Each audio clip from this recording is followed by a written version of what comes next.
thing that's on everybody's lips at the moment is what your views are about Quentin Tarantino's depiction of your dad. Just sum it up for us. What's the problem with it? You know, first of all, I think he was very irresponsible. I think that he created a view of him that was a caricature in his sort of response to some of the criticism from myself and from others that I've heard. You know, he wants to say, oh, it was a fact, this is what he was like, and yet, but this is a fiction movie. So in my opinion, a lot of times people who had met him at certain times, depending who they were and where they were in their,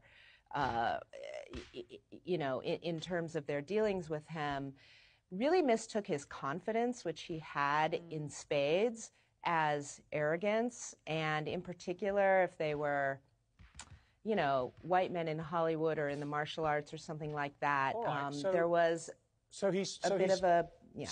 So his confidence, and by God, he had the right to be confident with, you know, a physique and a fight technique like that. His confidence, you're saying, has been misinterpreted post by Tarantino as arrogance and being, as we say in this country, up himself. And you're saying that's just not true. He wasn't like that. The other thing, which I find ridiculous, is there is this fight scene with Brad Pitt in the film. And Brad, of course, is kind of an aging stuntman.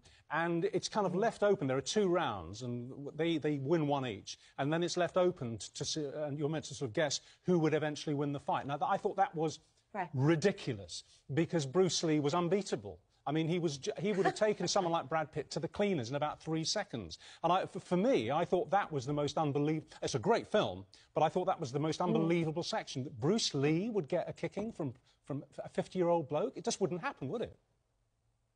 No, I don't think it would happen, no. Not at all. And, you know, I understand what he was trying to do around the character of Cliff Booth in the film, but, you know, he could have handled it in a way that was respectful of my father, as well as, you know, served his story purposes. We used to watch, when I was 17, 18, I used to go with my mates to watch your dad's films, and we used to leave and wonder how he'd done what we'd just seen him do. Now, we knew, obviously, there was clever editing, obviously, and there was filming from certain angles, but nevertheless, he had extraordinary skill in the fight sequences. Yes. You've obviously seen his films again and again and again. What do you make of him?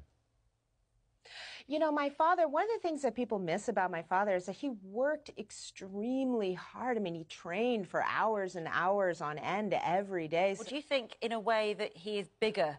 In a way, his icon status is bigger than just this one film and Quentin Tarantino? Or do you think it actually has done damage or will do damage? Well, I think it's a little bit of both. His philosophy and the way he lived his life has inspired me to live my life in a better way. And so that's the message I'm always trying to get out to everybody. And just finally, you know, you mentioned just briefly there that you felt in life as an Asian lead, you know, for example, you couldn't make Warrior because he was told we can't have an Asian lead in a film, actually.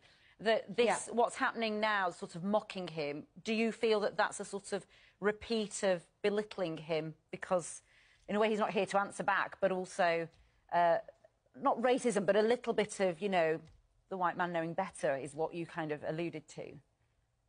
Yes, absolutely. I think that the portrayal of him in Quentin Tarantino's film is him being treated the way he was treated by Hollywood back in the time when he was trying to make accurate representations of Asian men in film. And he was not treated respectfully or, you know, I think the way that he's portrayed by Tarantino in the film is exactly in that way, sort of belittling him.